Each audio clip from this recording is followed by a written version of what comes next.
And welcome, everybody, to episode 29 of the Regression to the Mean podcast. I am your host, Sean Moran. It is Monday night. I am like half asleep here. I was just at a Warriors game. And I heard Keegan's favorite player, Tom Brady, he pulled the magic. He pulled the rabbit out of the hat once again. Keegan, how does he keep getting away with this, Sean? Tom Brady did it again, man. Your favorite player in NFL history just continues to win. Good for him. I know you must be excited today. He better have incentives in that contract to win all that money he lost to FTX. I heard that he wasn't throwing to Mike Evans because Mike Evans actually shorted crypto. But that's just what I heard. That's got to be the only explanation, right, for not throwing to a future Hall of Fame wide receiver. That's why I heard he wasn't targeting him. It is December 5th, but it feels like we're in the middle of Brocktober. Brock Purdy already a minute into the pod, and Sean has we already made it a minute into the Purdy. podcast, and it is Brock fucking, yes, my first F-bomb doesn't even make it 2 minutes into the podcast. Brock fucking Tober, baby. If we can talk about Mike White ad nauseum, then we can celebrate Brocktober, okay? Okay, two completely different things here. What Brock did and what Mike White has done are not comparable, but I'll let you have this moment. Brock actually won the game. That's something Mike White doesn't even do. Whoa. Mike White didn't lose in that game, okay? Braxton Berrios lost in that game, and some Mike LaFleur red zone calls lost in that game, Sean. Who was the quarterback for the Jets on Sunday? Zach Wilson. I was supposed to say, pretty sure the Jets lost. No, I mean, Brock Purdy beating the Miami Dolphins is so good for my anti-Tua agenda. I mean, it actually couldn't get better. So I'm happy. And that was great for the Jets playoff push. So I appreciate what Brock Purdy did. I'm on the Brock wagon. Do you know who Tua didn't look like? Drew Brees. He did not look like Drew Brees in that one. I've been calling Tua the lefty Drew Brees. Yeah, he looked pretty scared in that game. We'll talk a little bit Dolphins, Niners a little bit later in the podcast. We're going to talk a little Jets and Vikings a little bit later in the podcast. But first and foremost, we're recapping what was just an incredible NFL Sunday. I mean, just up and one down of the better ones that this slate. year. Just the level of football, all the way down from just how brilliant the Chiefs-Bengals game was to just the lunacy that was Commanders-Giants. Like, even just the dumb games were incredibly high level of football. Yeah, we got a tie this weekend in that Giants game. We did game. get a tie. And no one's saying football should go back to Europe after this tie. So, Yeah. Americans probably stay a little bit more, consistent. I thought my favorite part of this slate, other than the fact that the games were fantastic, there was a really high level of football being played, was that the Kings stayed Kings, Keegan. We're not talking about like our fake Kings or, like Ian Harrods, this is a saying about Cordero Patterson. I'm not calling Cordero Patterson a fake King. He's the man. Great football player, great career. But we're talking about the guys that have just been fantasy superstars this season, just top to bottom, fantastic players. And in this specific week, week 13, they delivered the goods, Keegan. They did. Some of the better players really came through for fantasy owners this week. Sorry. Jalen Hurts. Kings stay Kings. Jalen Hurts this season in 12 games has 3,500 total yards, has 29 total TDs. He only has 3 interceptions. He has 108 passer rating, and he's 11-1. He's my almost sure pick for MVP this year, especially if the Eagles win out the rest of the games this year. He's been incredible for that offense, for that team. I mean, he's the motor that makes that team go, Sean. Jalen Hurts has only scored under 20 fantasy points twice this season. He had a 15.96 outing and a 16.9 outing. Which is still pretty good. You'll take it. If that's your fall flat on your face game, you're absolutely going to take it. Jalen Hurts, king stay king. I mean, you've just been an absolute fantasy legend this season. And I think you scored 40 points in this one, 35 points. And in one league, he scored like 40. I think of a 5-point passing touchdown league, so he scored 40. In most leagues, he was over 35 points, and he's QB1. And he barely even rushed it. He just was dominant throwing the ball. And it's not what you drafted Jalen Hurts to be, a dominant thrower. But I feel like the Titans kind of came out and they were like, we're going to make you run the ball, and see what you could do. And Jalen Hurts was like, all right, that's fine. I'm going to throw it to, your once prince that was charmed, AJ Brown, and we're going to destroy you through the air. And that he did. I am happy that you brought up AJB because another king stays king. I mean, AJ Brown caught a 41-yard touchdown. It gets called off the board. Immediately on the next play, he catches another 41-yard touchdown. And in this one, he is the most open a wide receiver has been tracked in next-gen stats in the past 5 years. And if you watch the play, he just comes up, does like a nice little shake and bake. A human being his size should not be able to do that. A shake and bake is not probably the real term for you tape heads, but for the listeners at home, he's just, hitting the shake and bake. The dude kind of stumbles back. He stumbles back because he's like, oh my God, AJ Brown just shook my drawers. And he like reaches out, and because he's past 5 yards past the line of scrimmage, he can't touch AJ Brown or it's a defensive interference call. So AJ Brown literally just bowls the dude over, just runs him over, truck stick, catches a 41-yard touchdown. Walks in the end zone. And he's the one that got the penalty called on him, the defensive player. We're looking at next-gen stats. AJ Brown has gained 183 receiving yards over expected on tight window targets this season. Like one of the touchdowns that he had today was literally just like there was no separation. Just literally put it right in his chest. Like he does not have to be separated for him to get to the ball. He's going to win these 50-50 balls. He's going to win these goal balls. No one could guard him. And Jalen Hurts is unafraid to throw deep to AJ Brown. It has been a pairing that, I think some people were a little lukewarm on because people were like, oh, the Eagles, they're just going to run it a ton. They're a run-heavy team. Well, what if Jalen Hurts develops as a passer? And what if AJ Brown is just really that guy? I mean, AJ Brown is an alpha.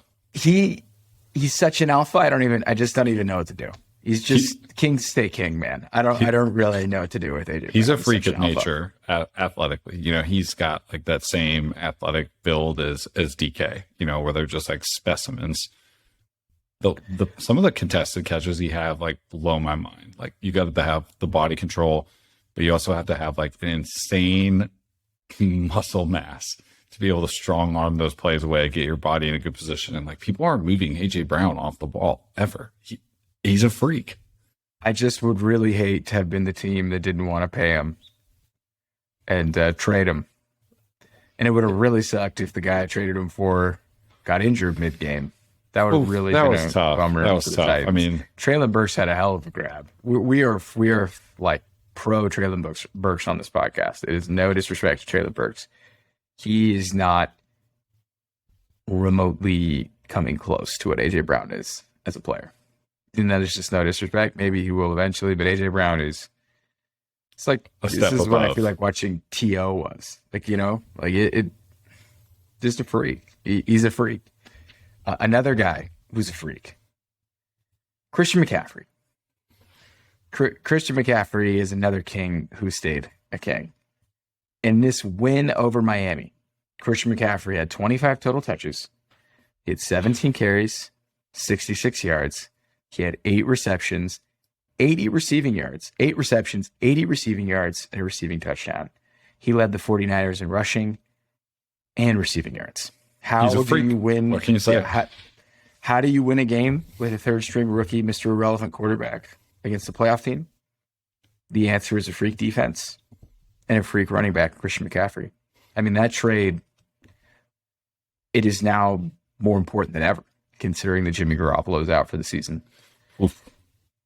He's an outlet for any quarterback. He can make any bad quarterback look decent, except Baker. Baker's in the quarterback that could not outlier. Kings say Kings, Baker Mayfield. Yeah, in his own right. What a great commercial actor Baker Mayfield is. That guy, he's something. He's something as an actor. How long can you keep commercial deals if you don't actually play? I think it's a really fair question. Or maybe that's just his calling. Like maybe he becomes like the next Flo, from he already is. Like that's already his job. He sells insurance.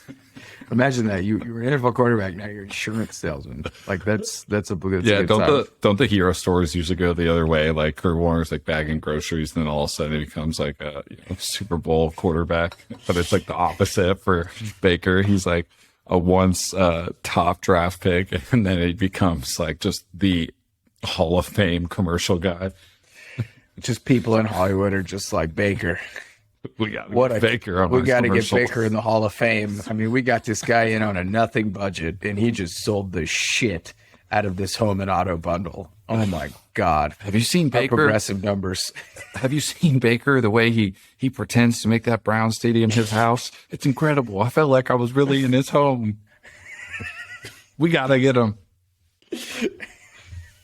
Somebody's like grinding the all 22, the commercial ad, just being like, "This is an instance where Baker could have gone out of character, but look at Baker lock in. It's like Baker is buying the insurance himself. It's like they're not talking about the footwork; they're talking about his face work. Just like he could have broke character. We know he doesn't live at the Brown Stadium. We know he doesn't, but it's so believable. And he gets his wife to be in it too. What a charming family. You know how many people bought some insurance because of Baker Mayfield? Millions.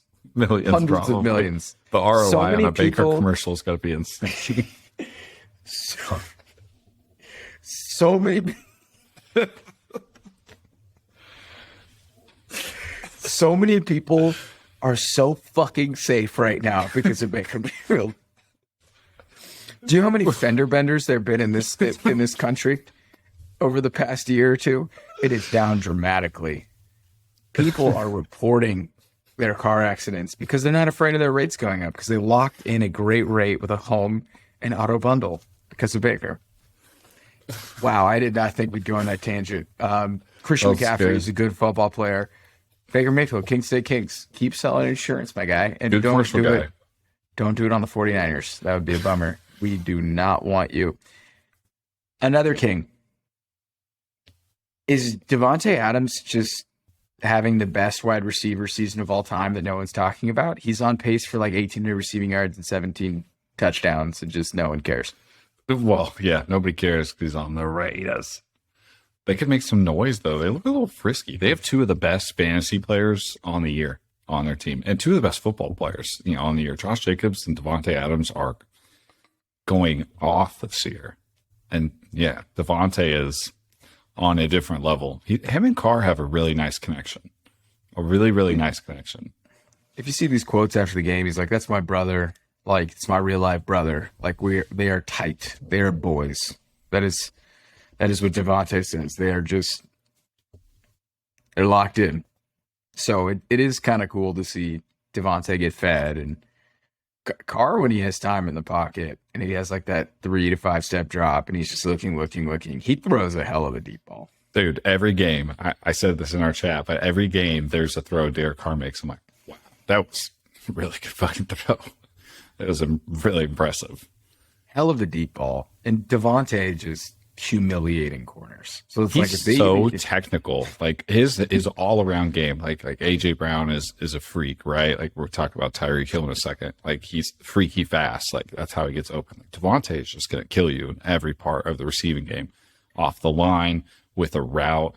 Now he can catch any contested ball, in the world, I guess. I mean, that grab he had in the end zone. He traps him into his shoulder pads. Like he just have you seen that a couple times? And he's just I mean,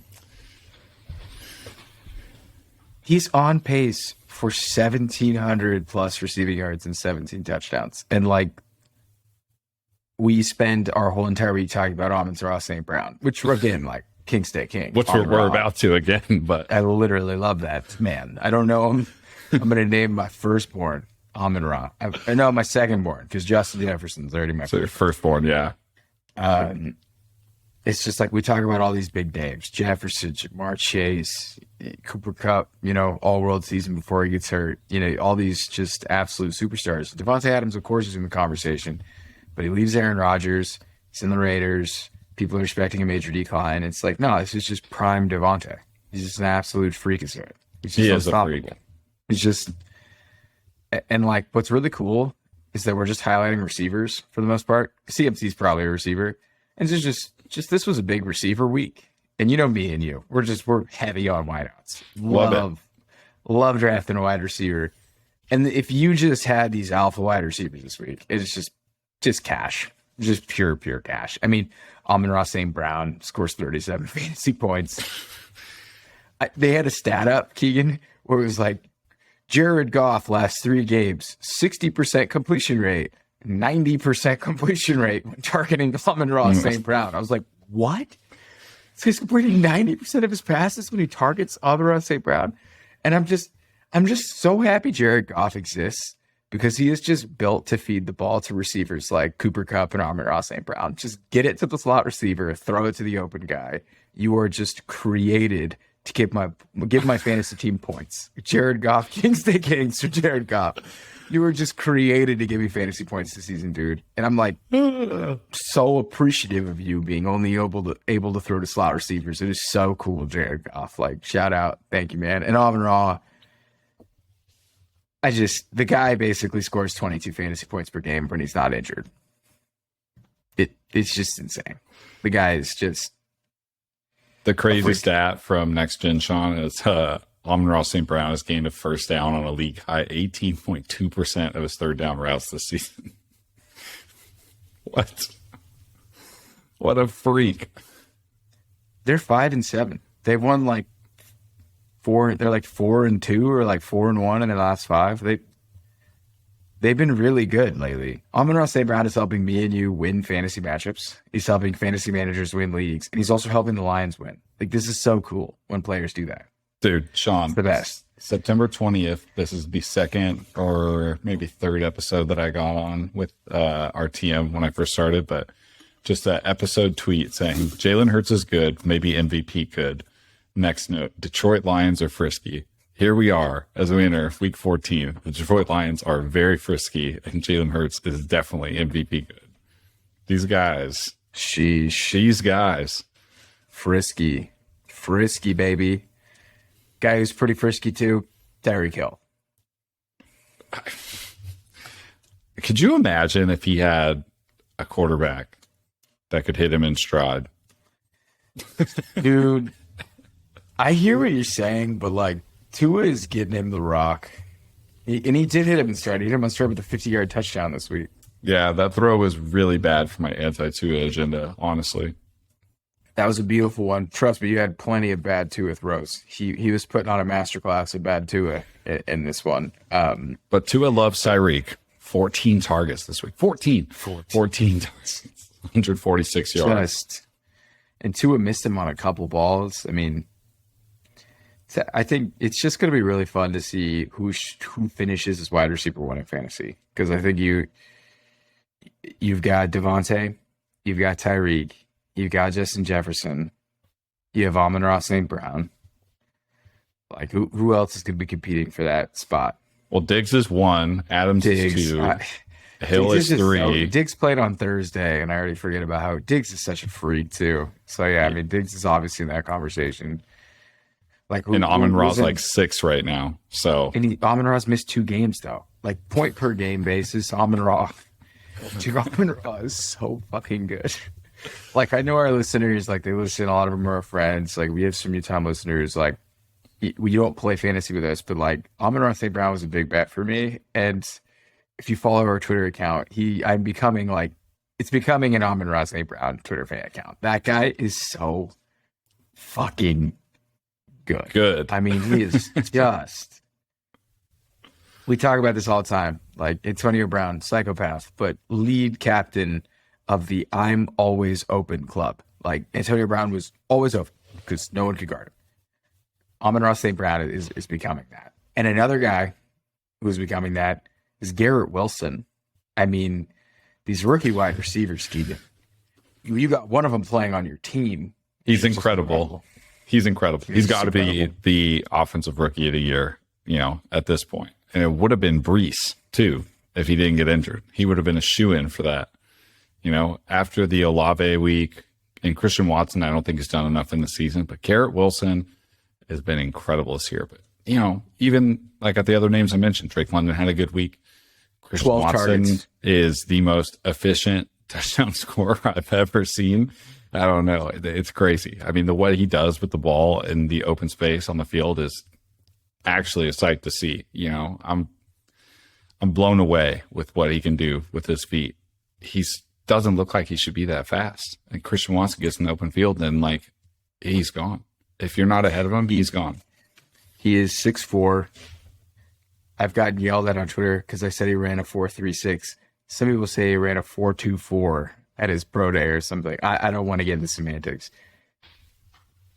He is turning out to be the redraft league winner. I mean, him and Garrett Wilson, have just been absolutely insane. When Garrett Wilson's obviously not playing with Zach Wilson.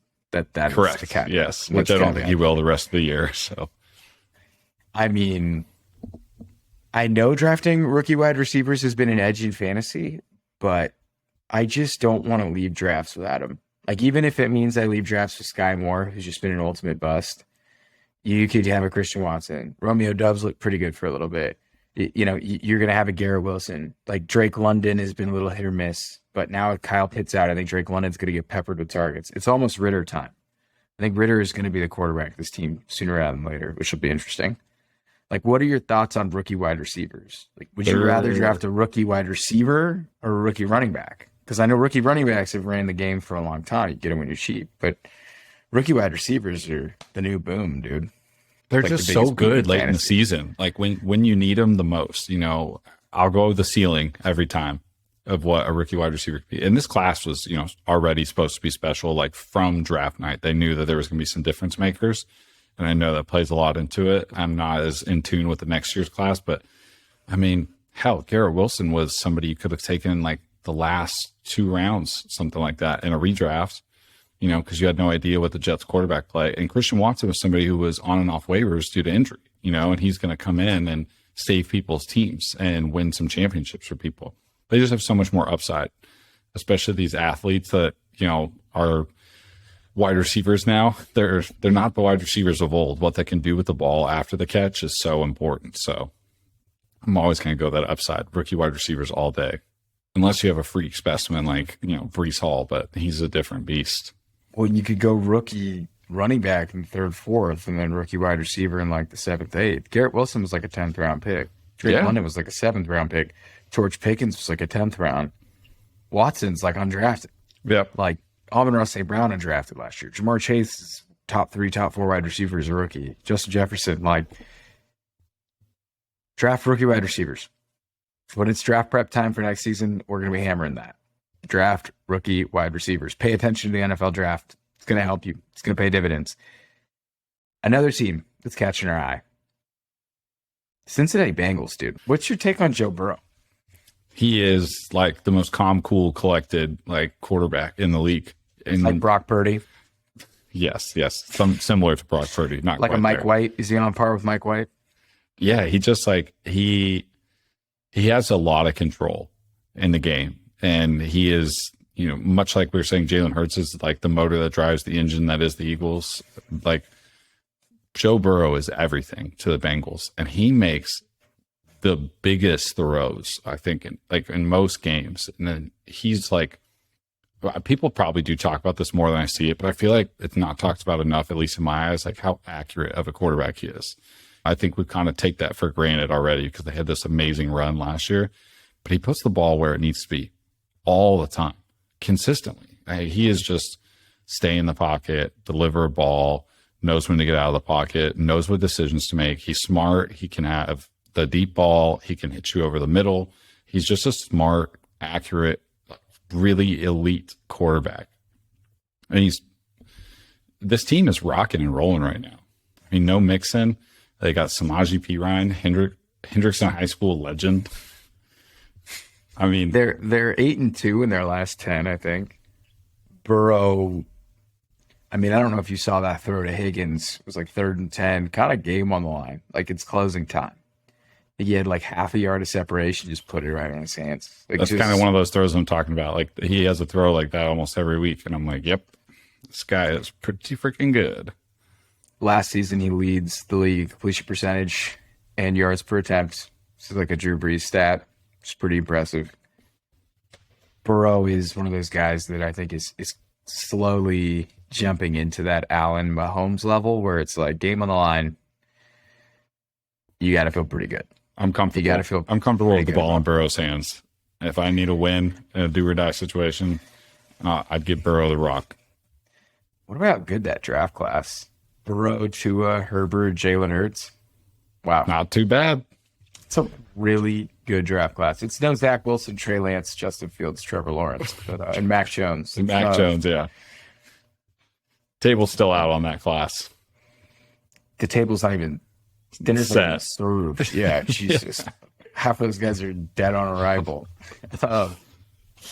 Yeah, Burrow's elite. I mean, he's got the best running back in football. It's Samaje Perine back there. He's got 2 of the best receivers. It is an impressive collection of skill players in that offense, and it'll be fun to see what they accomplish for the rest of the season.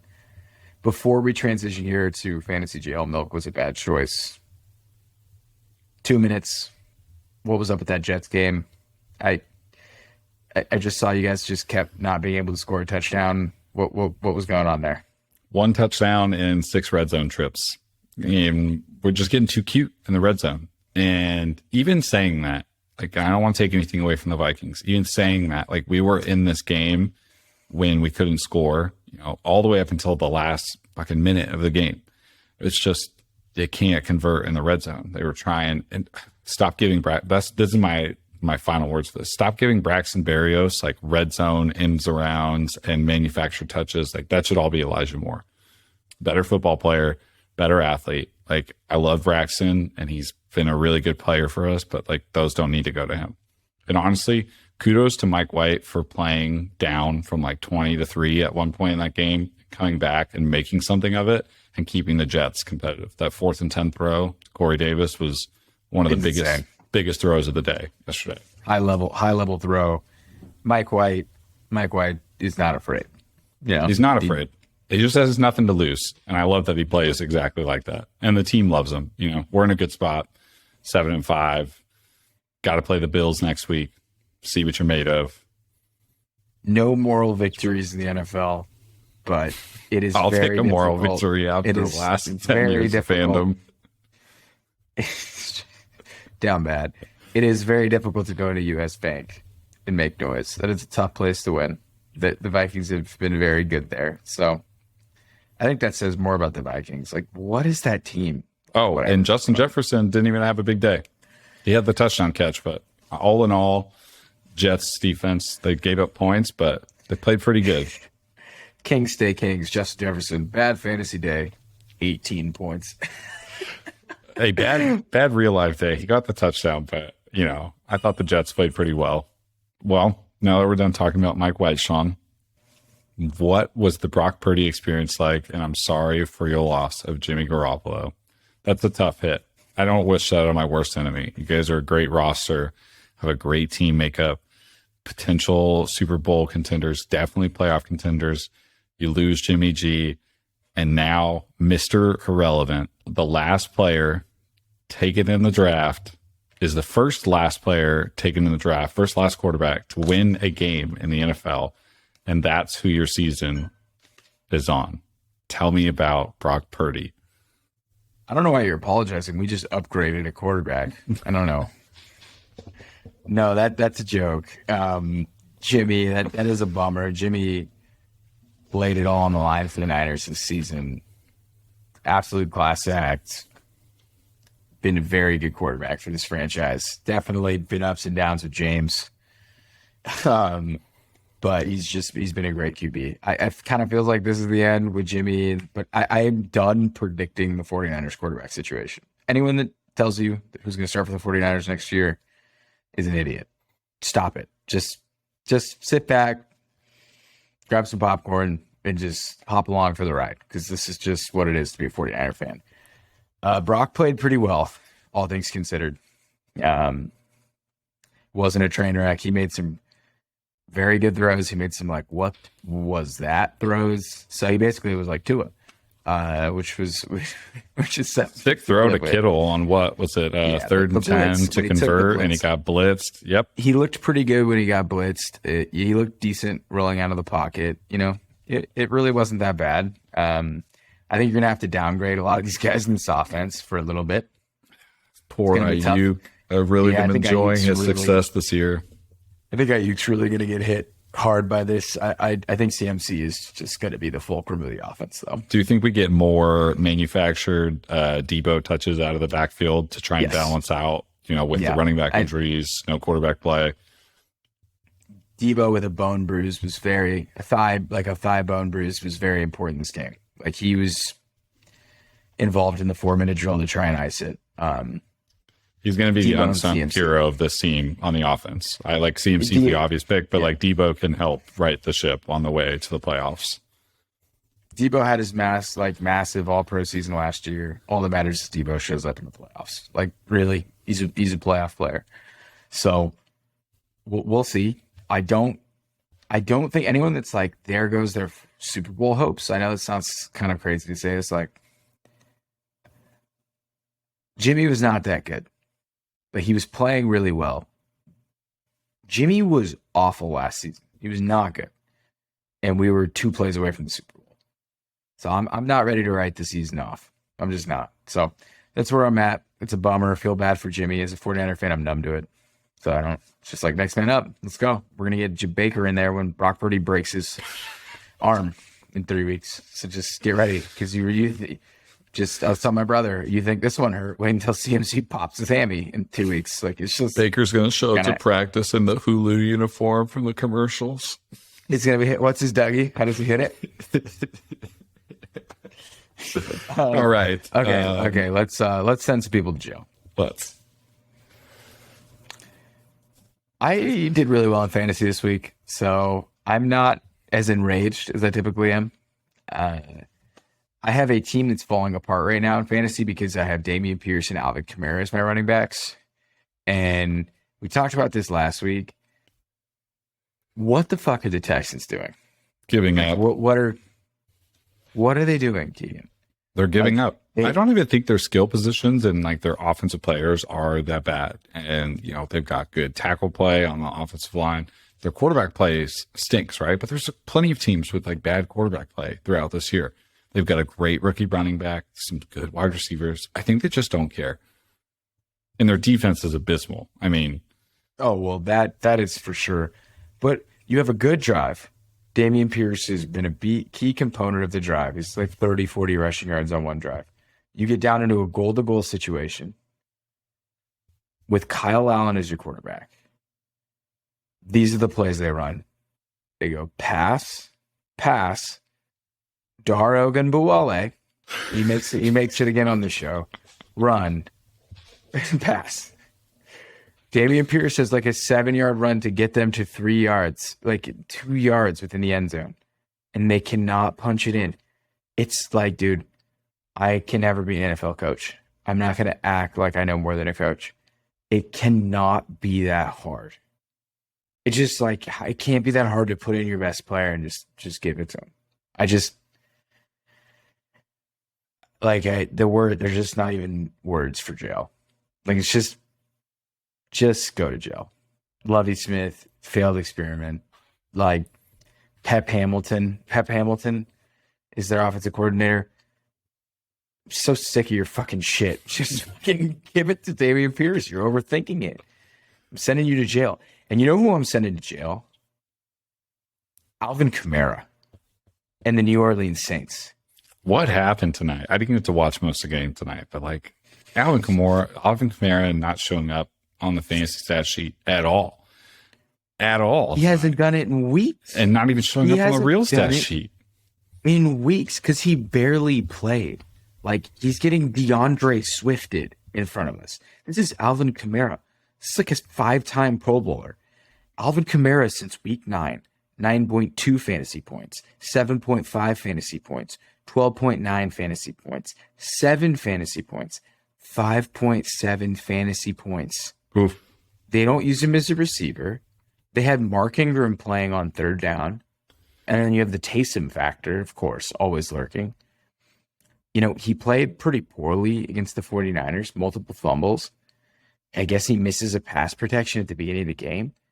You cannot be serious about winning games in the NFL if you're the New Orleans Saints if you don't play Alvin Kamara. You're just not serious about winning.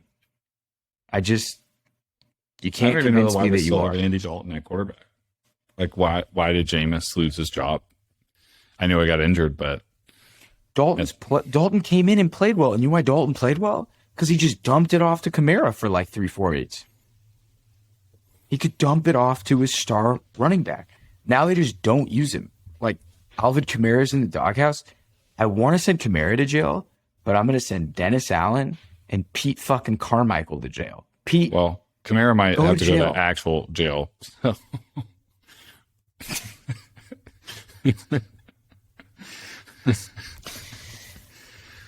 Oh, baby. Oh, that is tough. That is tough. Quickly, I want to send the whole tight end position to jail. Zach Ertz and Dallas Goedert haven't played since week 10. They are still top 6 tight ends. And to add on to that, Mark Andrews has fewer points than Kyle Pitts since week 7.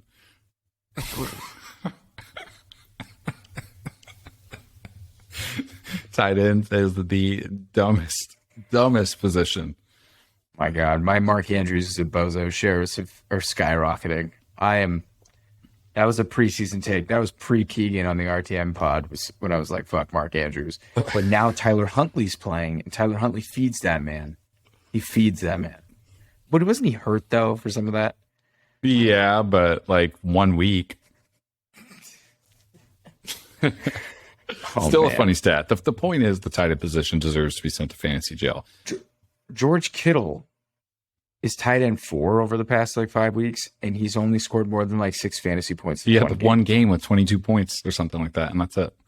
Just make it a flex position, and like let's move on with our lives. Like if you want to play a tight end premium league, kudos to you. If you want to draft Kelsey in the first 2 rounds, kudos to you.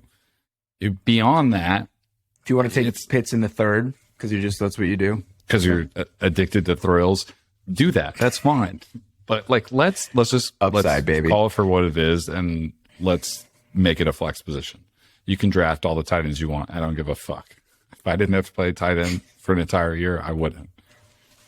Speaking of positions that suck in fantasy, that deserve to go to fantasy jail, send another one to jail. Defenses. Defenses are the most ridiculous like outlier in fantasy lineups. You can't predict them. You have no idea what's going on. A defensive touchdown swings your matchup, like crazy. I mean, what Cleveland did against the Houston Texans, like, is going to be written about in the fantasy Smithsonian. I mean, they ended up with 30 points on the day. What did Dallas defense end up with? Almost 30 as well. 20 plus. 20 plus.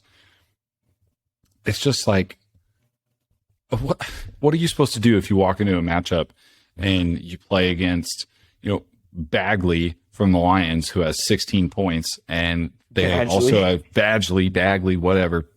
Badgley, I fucking hate this position. And then they also have like Cleveland D, and you're down 45 points to a kicker and a defense. You're never going to win that fucking matchup. I mean, I'm honestly, I would play a league where it's all skill positions. I'm just like flexes and QBs. Wow. A triple flex. You do QB, 2 running backs, 2 wide receivers. You do 3 flexes. Yes. And I'll leave the defenses for whatever. Damn. But it's all part of it, so that's why we do it. That would be wild if you're running with that. I kind of like it. If you want to join the RTM Fantasy League next year, we are going to be running a quarterback, 2 running backs, 2 wide receivers, 3 flexes. Do you want to join? More than happy. I like it. You don't have to play Tyler Conklin in this league. You don't have to look long and hard at Cole Pruitt. Wait, Michael Pruitt's the Atlanta Falcons tight end, right? He's the good tight end on the Falcons. Dude, he's actually good. He's the mini he's the mini Christian Watson. He has like 3 touchdowns on 7 receptions this year. He has 7 receptions and 3 touchdowns. He's the one that's actually good. Tight end position sucks. But I think that's it for fantasy jail. I was overall pretty happy with the fantasy day in general, other than the Jeff Wilson half a point. That fucking hurt. Brutal. The revenge games weren't even that revengey. I'm going to send the revenge narrative to jail outside of AJ Brown and DJ Chark. But like Jeff Wilson, Raheem Mostert suck. Oh my God, Deshaun Watson. I mean, jail. Yeah, no, he's going to real jail. Literally, you're a sexual predator. You should go to jail. But also, you looked awful. It was really cool to watch Deshaun Watson not be good. I really enjoyed that. But Keegan, real quick, I don't really have to say much, but you do. Time to air out some of our bad takes. Milk was a bad choice. This week, Sean, for Milk was a bad choice. 2 things. Tell us, Keegan. I'll keep it simple. 49ers defense, not a bad play. I think I said this already. This is good for my narrative. You know, if I was wrong about the 49ers defense and wanted to stay away from this week, so be it. Because you know what that means? It means Tua's played awful. I mean, he played so bad. I mean, he had a couple missed throws that would have dramatically changed the output of this game in real life and for 49ers fantasy output. So if that's all because of Tua and Tua's fault, hell yeah. I'll take that. I'll take that bad choice. I will drink that old milk. A day old milk. I'm desperate for some cereal. I haven't had some in a week. I'm doing it. And it's like the last perfect amount. I'm taking that milk all day. You can't fade the defense that has Nick Bosa and Fred Warner. They're going to get after incredible. They're going to get after it, man. And then my next one is Isiah Pacheco. I mean, I wonder who could have told you that this was a bad dairy choice. I don't know. Let's call it for what it is. 14 attempts on 66 yards, averaging, 4.71 yards a carry. It's pretty good. Fire. It's pretty electric. You're close to 5 yards a pop. Pretty good. He did get 2 random catches for 16 yards. That's 3.6 points there. I mean, you take those random catches out of the game and you're looking at like 13 points. It's a good game. He got in the end zone, which, I thought this game was going to be a bit different. He should have gotten in the end zone. I mean, he's had a ton of rushes. It makes sense. He should probably have more touchdowns. It's fine. He's a starting running back. He's a starting running back of the Chiefs, man. It's fine. Fade Pacheco at your own peril. Be careful. Fade Pacheco's. It's fine. He almost got outscored by McKinnon. So they almost had the same fantasy day. I mean, you should go pick up Jared McKinnon if he's on waivers. This dude's gets 50% of the snaps and 2% of the attention in that backfield. But I think briefly for me, I had a classic. Thought I was drinking oat milk. Turns out I was drinking Cambodian breast milk situation. I recommended Jalen Warren as a must start. He wasn't even a starting running back. Turns out Najee Harris, fine, totally fine. Yeah, what a robot. His abdomen injury was fine. He was dribbling Falcons humans, dribbling them like a basketball. The idea wasn't bad. The Steelers were able to run the ball. They all looked good. It's the idea of starting the running back against this terrible defense was not a bad idea. I just didn't know Najee was going to play. So on that, classic, again, thought I was drinking oat milk. Turns out Cambodian breast milk. So you never know. You never know what's going to be in there. Foster Moreau. Big Foster Moreau guy. He had 3 targets, 34 yards on 1 catch. He did leave the game with a concussion. He came back in. It was kind of tough. He leave the game with an injury. I said I don't see a world in which he doesn't score 8 to 10 fantasy points. Turns out Davante Adams can just take all the points. And Mac Hollins kind of shows up once every 3-4 weeks, and this was the week that Mac Hollins was semi-decent. So Foster Moreau is a great run blocker. I give him that. He's in on a lot of those pick Josh Jacobs plays. We should get fantasy points for that. If he springs Josh Jacobs for a 30-yard touchdown, I should get half a point. Foster Moreau should just, make some money. He should just get paid because he's kind of a pretty good player. So, maybe not he's the only tight end on that team that cares. Yeah, he definitely isn't faking any injuries. So good for Foster Moreau. But that is it for Milk is a Bad Choice. We've been on kind of a heater lately. Not a lot of bad recommendations, so we're definitely going to try and keep that going. You ready to reveal the perfect lineup, man? Let's do it. Let's do it, man. So quickly, we highlighted a lot of these guys, but the perfect lineup was just a who's who of kings. Jalen Hurts, 34.4 fantasy points. Christian McCaffrey, 28.6 fantasy points. Tony Pollard, with Zeke even playing and scoring touchdowns, 24.6 fantasy points. Our wide receivers, Davante Adams, Amon-Ra St. Brown, AJ Brown, Tyreek Hill. The four horsemen of the apocalypse. My goodness. What a just, wow. That is how we like it. If we could build a perfect lineup, Keegan, this is how we build it. We go hero RB with CMC. We take a late round Pollard, middle round Hurts, and then we hammer the wide receiver position with Davante Adams, Amon-Ra St. Brown, AJ Brown, and Tyreek Hill. Tight end, Greg Dulcich, my sweet prince, Flubby Locks. He only scored 14.5 fantasy points. He's in the perfect lineup. Outscored his quarterback. He did. A lot of people did. The Browns defense, the Brownies make their way into the perfect lineup with 32 fantasy points, and Greg Zerloin, and Michael Badgley tie for 19 points. Keegan, who were some of the honorable mentions in the perfect lineup this week? So we talked about Joe Cool already, but Joe Burrow, 30 points, yeah. 46 yards, and a TD on the ground too.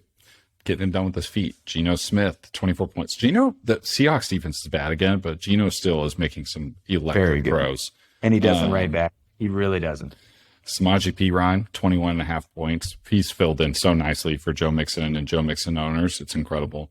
DeAndre Swift knocking on the door of the real perfect lineup as an honorable mention with 21.1 points. He might be dangerous down the stretch in fantasy. If they're serious about winning games. Talk about the Seahawks, Sean. Tyler Lockett and DK Metcalf both having huge days. Tyler Lockett, 27.8 points. DK Metcalf, 26.7 points. And then, to cap it all off, Noah Fant with 14.2 points. This is the Seahawks perfect lineup, baby. Wow. If you played the Seahawks in DFS, you are... What a stack.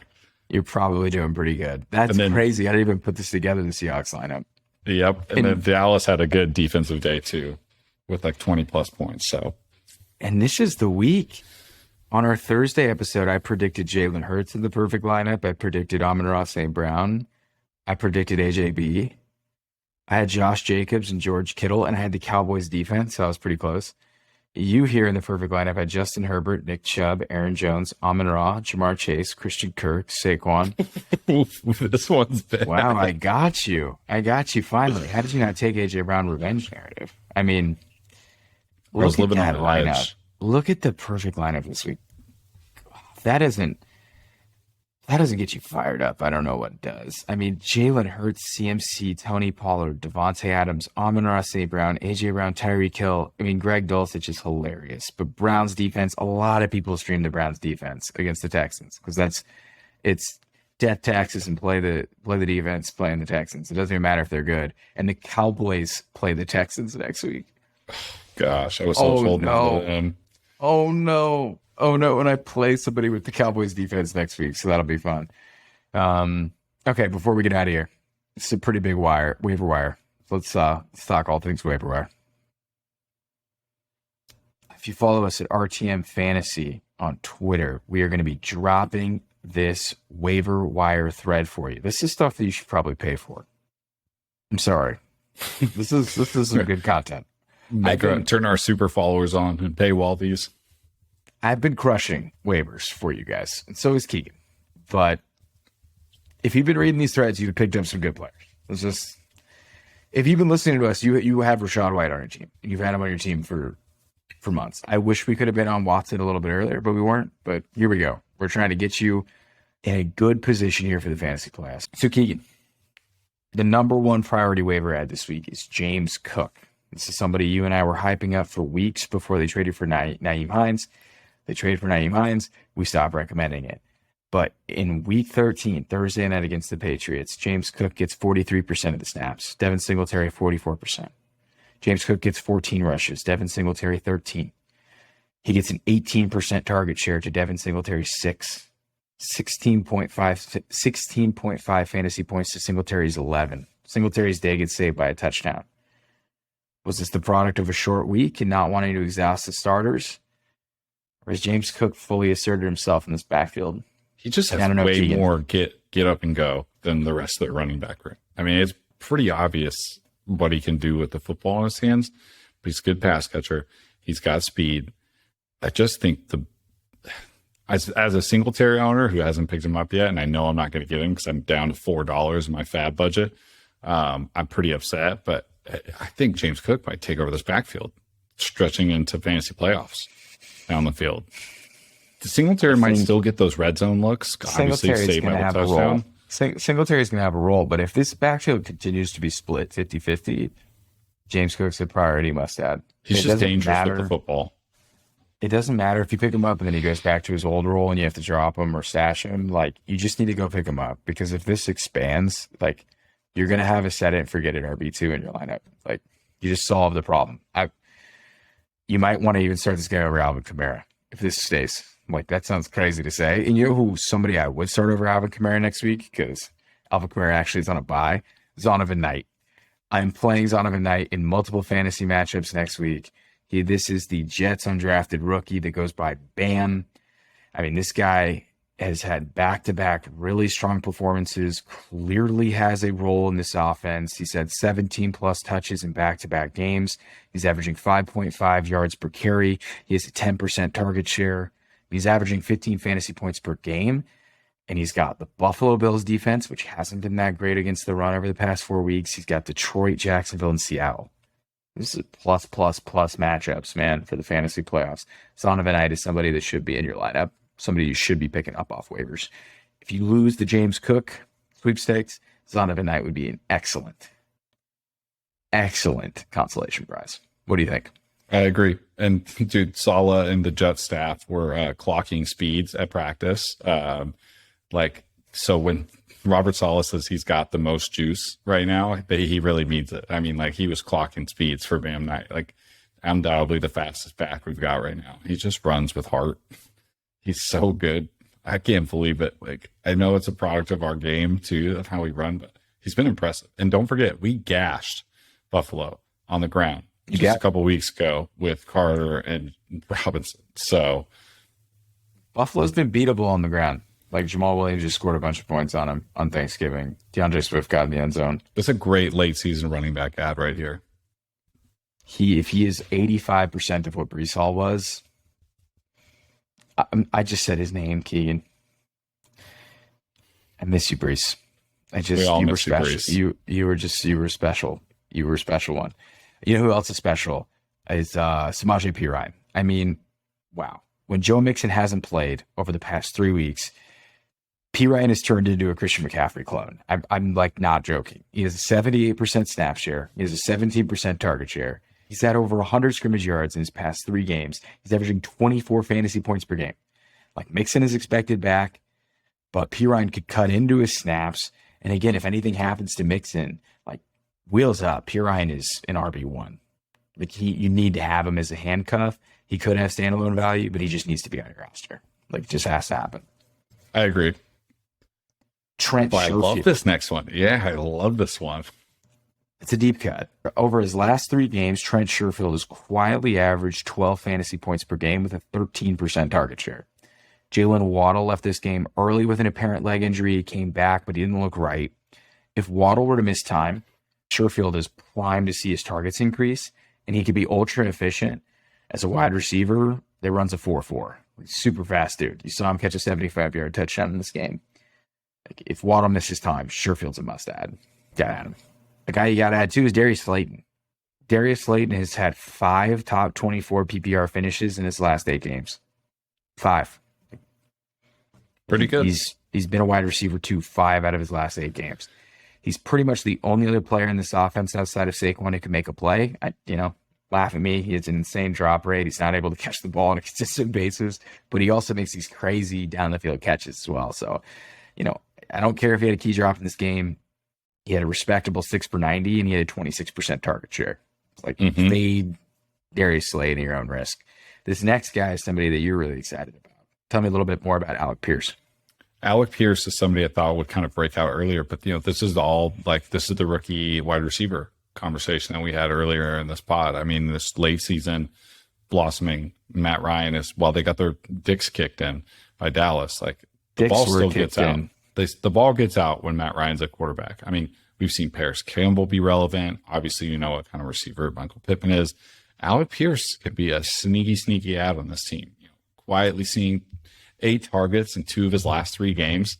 And against Dallas, he turned that 8 targets into 4, 86, and 1. He's a good athlete. He's got good ball skills. He's a great target, like size for Matt Ryan. I like this ad a lot, and especially because Matt Ryan can get the ball out. Can he move? No. Are his feet stuck in the ground? Yes. He's a planted tree. He has the mobility of a rooted tree. Can he throw the ball still?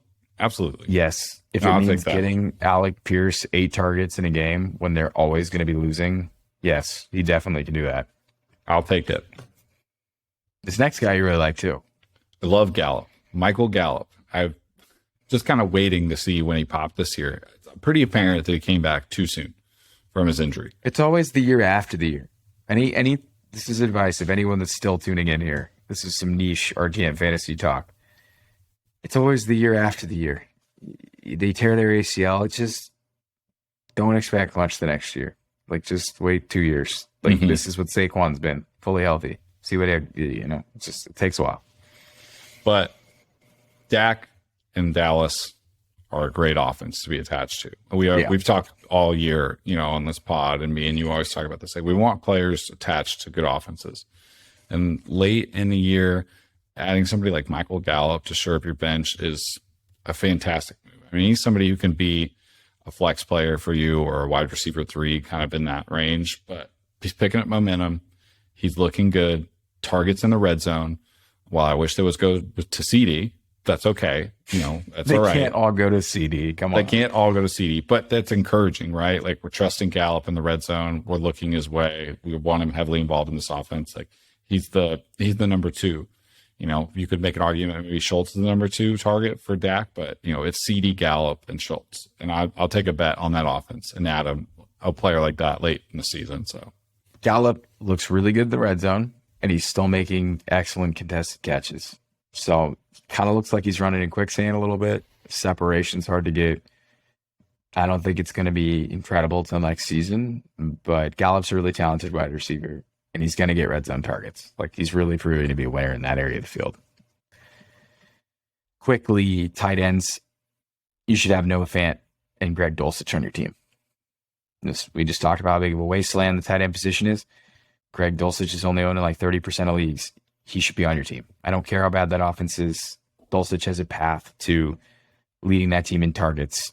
Like, it maybe not super consistent, but he should just be on your team. I just don't really know what to tell you. Like, if Dulcich is out there. Deep tight end sleeper. And I'm going to butcher his name so hard, but it's the rookie tight end out of Maryland for the Tennessee Titans. Okonkwo, right? Chigo is what I see some of his fans calling him on Twitter. Okonkwo. That's Okonkwo. Chigo Okonkwo is better than Albert O. Man. Oh my God. I've been in the Titan Twitter sphere reading about Chigo and how the fans just want him to get the ball more. This problem is, they're in a Vrabel run offense. He's not run blocking a lot, but when he gets the ball, he's a freak with the ball in his hands. He's like the build of Derrick Henry, but with hands. If you're in Dynasty and you need a tight end for the next year, go grab him now while nobody's paying attention and not rostering this guy. And if you want to take a deep flyer on this for the rest of the season, pick up my man Chigo. He's an athlete. Just remember when I said this, and he's the tight end 5 next year in PPR. Just remember, Dynasty folks. Yeah, that's a deep ad. I'd rather have Dulcich, and I'd rather have Noah Fant for next week. But Aquanquo. Sorry, it's a little tired. I'm getting He looks like Vernon Davis. For any 49er fan or anyone that remembers Vernon Davis, he kind of looks like Njoku. He's super talented, freaky athletic. So this is a deep one. I like it. Last one here, I almost didn't put it in because he plays on an unserious franchise in the Houston Texans. This offense is anemic. They're down bad. It's truly atrocious. It's truly atrocious. It's truly atrocious. It's truly just terrible. It's truly atrocious. It's truly atrocious. Oh my God. But Nico Collins needs to be on fantasy rosters. Like Brandon Cooks essentially has quit on this team. Nico Collins is becoming the number one wide receiver in this offense. Again, it's not great, but he had 12 targets in this game, which is insane. You know, he turned 12 targets into 12 fantasy points because his quarterback's Kyle Allen. But he did catch a garbage touchdown. He did catch a garbage time touchdown. You know, he's averaged 12.5 PPR fantasy points per game since coming back from his ankle injury. He's just in the flex consideration for wide receiver needy teams. Like, he should just be on your team. Don't care if Dulcich and Nico Collins play on bad teams. They're going to get love. They should be on your rosters. But that's going to do it for episode 29. We are on YouTube. So like, comment, subscribe. Did I do that right, Keegan? Ring that fucking bell. Yep. 100% ring it. Follow us on Twitter. We're having a great time. Growing crazy over there. Share this with a loved one. Share this with your best friend. I don't care. Share this with somebody. We're bringing the heat. We're gearing up for next season. We're bringing you for the ride. We're going to win you titles. Don't worry about it. It's time. Time to get real. We're about to enter the last week of the fantasy regular season. Yeah. Roster decisions. Start sit. Let us know. DM us. They're open. We're always happy to help. Always. Thank you for joining. Keegan and I are half asleep, but we made it. And we'll see you on Thursday, Keegan.